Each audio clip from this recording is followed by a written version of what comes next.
selamat sore, selamat malam anak-anakku semua.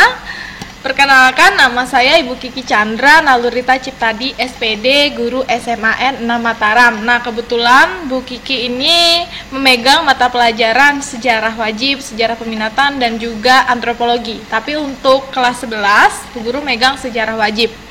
Nah, sebelum Bu Guru menjelaskan dulu materi kepada kalian, Bu Guru akan sampaikan KD-KD apa saja yang harus kalian penuhi untuk mencapai tujuan pembelajaran kita. Seperti anak-anak ketahui, KD itu kan ada dua ya. Ada KD pengetahuan dan KD keterampilan. Nah, di sini Bu Guru sudah membagi KD pengetahuan kalian tuh apa aja sih? Jadi di sini nanti selama satu semester ya, kalian akan mempelajari tentang yang KD 3.1, kalian bisa menganalisis proses masuk dan perkembangan penjajahan bangsa Eropa. Bangsa Eropa itu ada Portugis, Spanyol, Belanda, Inggris ke Indonesia. 3.2, kalian dapat menganalisis strategi perlawanan bangsa Indonesia terhadap penjajahan bangsa Eropa sampai dengan abad ke-20 Masehi ya. KD 3.3 menganalisis dampak politik.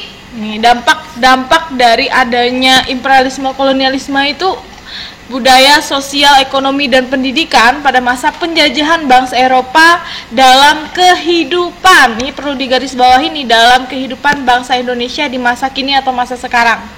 KD 3.4, kalian menghargai nilai-nilai Sumpah Pemuda dan maknanya bagi kehidupan kebangsaan di Indonesia masa kini. Nah, ini yang pengetahuan. Sekarang kita ke keterampilannya. Yang 4.1, kalian dapat mengolah informasi. Oke, apa sih maksud dari mengolah informasi? Jadi mengolah informasi, Bu Guru harap peserta didik di sini bisa mengaplikasikan. Jadi informasi yang sudah kalian dapatkan dari materi-materi tentang sejarah ini bisa kalian buat ke dalam bentuk tulisan, ke dalam bentuk karya, produk, dan lain sebagainya. Jadi mengolah informasi tentang proses masuk dan perkembangan penjajahan bangsa Eropa ke Indonesia. Ini mohon maaf, ini tulisannya ke Belanda ya, agak typo sedikit. Oke, yang 4.2, mengolah informasi strategi perlawanan bangsa Indonesia terhadap penjajahan bangsa Eropa sampai dengan abad ke-20. 4.3, menalar dampak politik, budaya, sosial, ekonomi, dan pendidikan pada masa penjajahan bangsa Eropa dalam kehidupan bangsa Indonesia masa kini.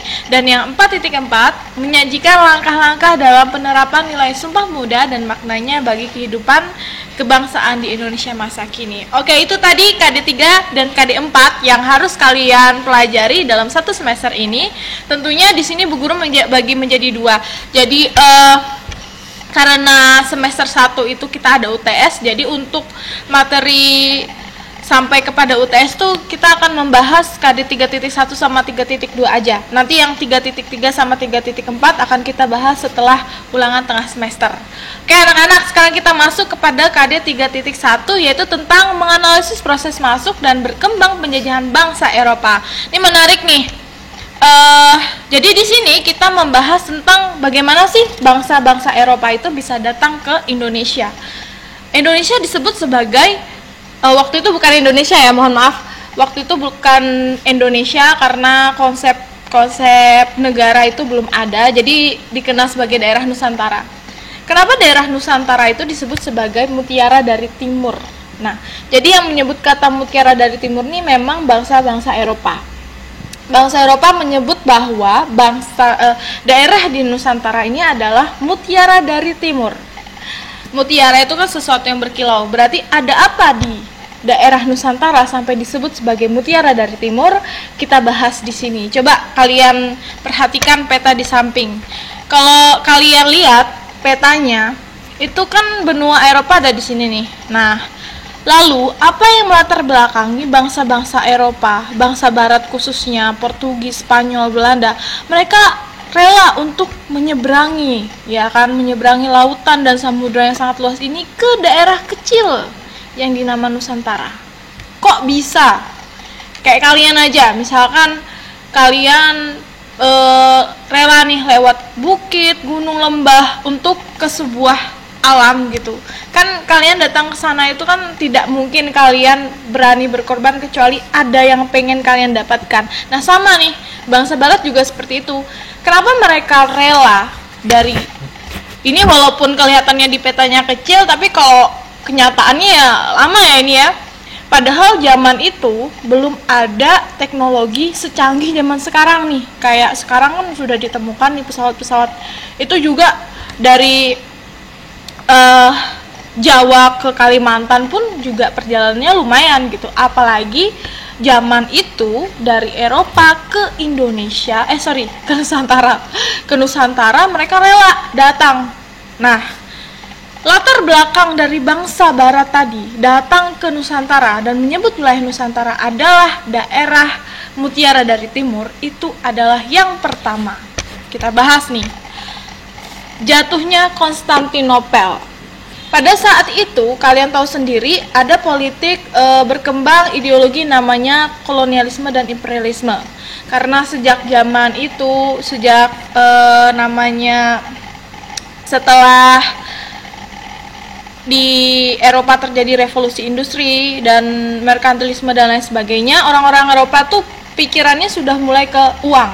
Jadi dikit-dikit duit gitu, dikit-dikit cari untung lah. Nah, Konstantinopel ini adalah sebuah daerah yang mana menjadi pusat perdagangan. Jadi orang-orang Eropa, orang-orang Barat ketika datang ke sini tuh enak gitu, cari apapun ada di sini dan harganya murah. Lalu tiba-tiba daerah Konstantinopel ini jatuh ke tangan Turki, yang mana menyebabkan bangsa Barat ini, tentunya Spanyol, Portugis dan lain sebagainya, kesulitan dalam mencari rempah-rempah. Sehingga mereka rela untuk berlayar ke daerah timur. Jadi mereka menyebutkan sebagai wilayah dunia baru, karena sebelumnya kan mereka belum pernah nih ke daerah timur sana.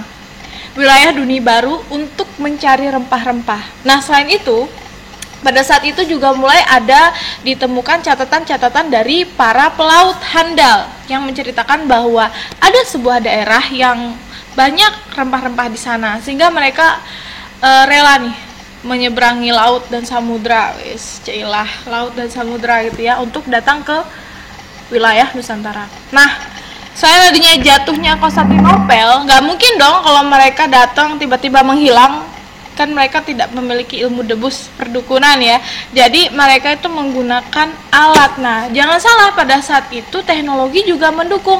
Jadi kalau teknologinya tidak mendukung, tidak mungkin orang Eropa nih datang tiba-tiba ke Indonesia pakai jurus aji mumpung jaran goyang, kan tidak mungkin. Nah, jadi mereka ada teknologi apa sih pada saat itu?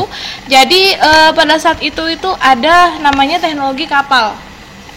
Ya, kapal mulai ditemukan pada saat itu. Sejak adanya revolusi industri itu dunia itu sudah mulai berubah. Yang awalnya itu ekonomi pertanian itu berubah menjadi perdagangan. Sehingga pada saat itu teknologi mulai berkembang juga. Karena sejak dominasi gereja, jadi pada saat dulu itu di Eropa itu ada namanya dominasi gereja. Jadi gereja itu mendominasi segala kehidupan di Eropa. Nah, setelah ada reformasi, jadi gereja ini tadi berubah jadi nama zamannya itu zaman pencerahan. Nah, sehingga pada saat itu ilmu pengetahuan mulai berkembang. Biasanya kalau ilmu pengetahuan itu pasti hubungannya dengan teknologi atau dinamakan iptek. Nah, jadi ilmu pengetahuannya berkembang, teknologinya juga berkembang, sehingga pada saat itu ditemukanlah ada kapal, ada alat navigasi berupa kompas dan lain sebagainya. Jadi teknologi juga mendukung. Nah, sudah nih kan, teknologinya mendukung, orang-orang baratnya sudah mulai mencari, terus ada peta juga pada saat itu, dan ada catatan perjalanan dari para pelaut handal. Nah, selain itu apa aja sih latar belakangnya lagi? Jadi besar ini harapan mereka untuk datang ke daerah-daerah timur tuh.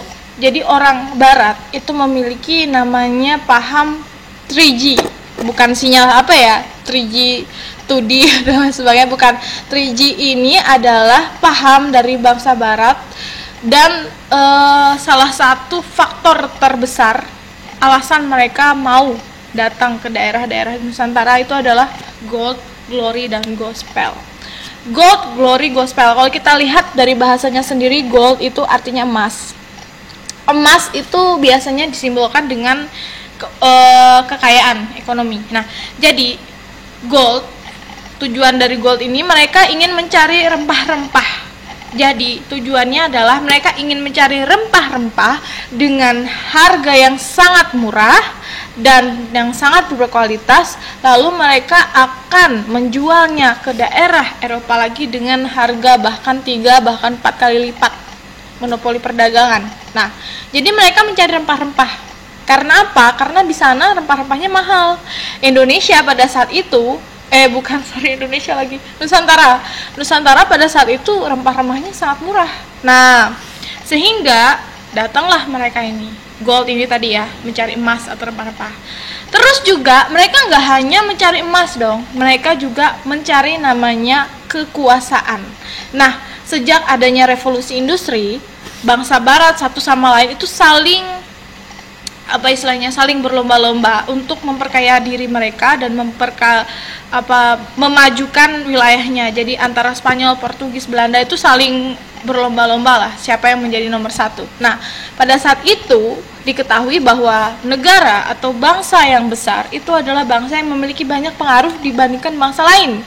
Nah, sehingga ada namanya glory atau tanah jajahan. Jadi mereka selain datang itu juga menguasai daerah tersebut. Salah satu contohnya adalah Portugis. Portugis itu setiap datang ke daerah itu mereka mematok kayak apa ya? Sejenis patokan. Jadi daerah tersebut dipatok namanya padrau. Jadi kalau orang tahu sama patokan itu kayak apa ya? Kayak sejenis patokan nih, kayak sejenis apa sih? Tugu lah ya, namanya padrau.